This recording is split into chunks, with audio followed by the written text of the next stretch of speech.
Hi, so today we're going to talk about fear of loss of love.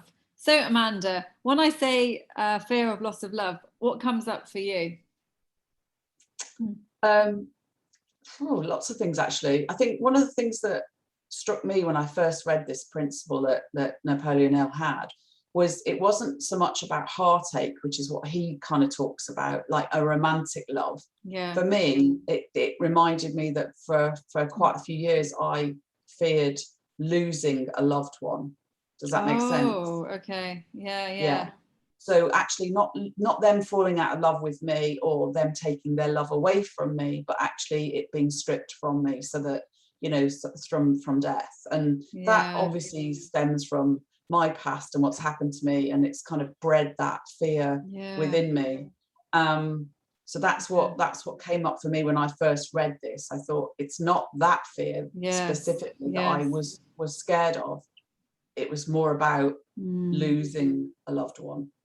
Yeah, I can completely understand that, because I think when I first read this as well, I think that's what came up for me as well. And I think when you have, in my experience, because I have lost somebody in like a shocking sort of way, I think when it's a shock, well, for me, then you have that fear's there. It's always there at the back of your mind. Yeah. And I think it's, for me, it was more about the fact that you kind of, like you say, you've had it as an experience, and therefore it's almost become something that could happen again. Yes, exactly. And whereas, you might sort of go through life and not experience any real loss of any great degree until you're in your 40s or 50s. And, we're both sort of, we had these experiences when we were younger. And so that can, depending on how you react to it, and I totally own the fact it's your own responsibility is how you then react to it, it can form as a massive cloud over you.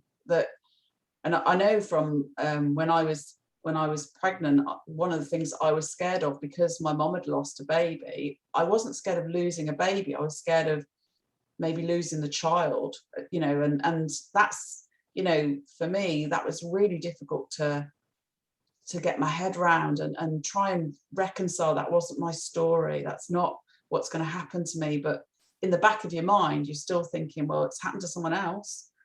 So it's very easy for you to kind of get wrapped up in that fear, that feeling of. So do you think then, if you've experienced something already, or you've seen somebody experience it, that could heighten your own fear? Absolutely, yeah. It does, doesn't it? Yeah, it has for me. I think that's true. And I mean, taking it onto the romantic love scenario, that heartache feeling, I do remember being in a relationship years ago where it occurred to me that this could all end. And then really? It did. Yeah. And so I remember saying to a friend, oh my God, if this ever ended, I'd be heartbroken. And actually it was like a prophecy, because within like a month or so it had all just ended. What made you think that? What made you suddenly think that? Don't know. Was that intuition, or was it fear? Maybe I just knew it wasn't going to last, but then in the back of my head, the fear was there. Oh, this isn't going to last. But maybe which one came first? I don't know. The intuition it wasn't going to last, or the fear. You just, they all get sort of intertwined, don't they? But the anticipation of something as being likely to happen, that fear could be almost worse than the actual experience itself. Oh yeah, 100%. Oh yeah, definitely.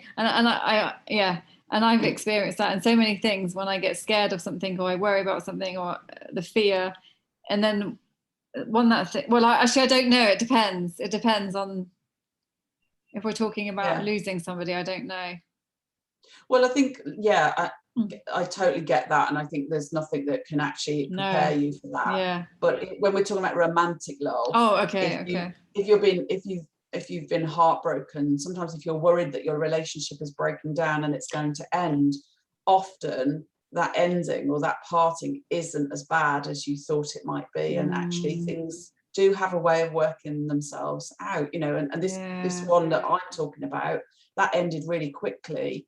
And I was in a real Yeah. place of like, right, I'm done with men. I'm not gonna, I'm not gonna have another relationship for ages because I'm just not in the space for it. I've met my husband within like a few months, and we were dating, and like, you just Yeah. can't, you Yeah, can't that's make the these kind of thing. static comments Yes, and like yes, that. This yes. isn't gonna. And But I think I've fear, let go of all of it. fear, yeah. And I think, and fear it's all based on worrying about the future, isn't it? It is, and we know that you can't predict what's going to happen. You can't necessarily see, because there's such a myriad of things that could happen, that you have to let go of all of that. To let go. Well, let's end on that note then. Sounds simple. I'm still working on that. I'm still working on that. Letting go. Okay, come and join us on my page for the full discussion. We'll see you there. See you there.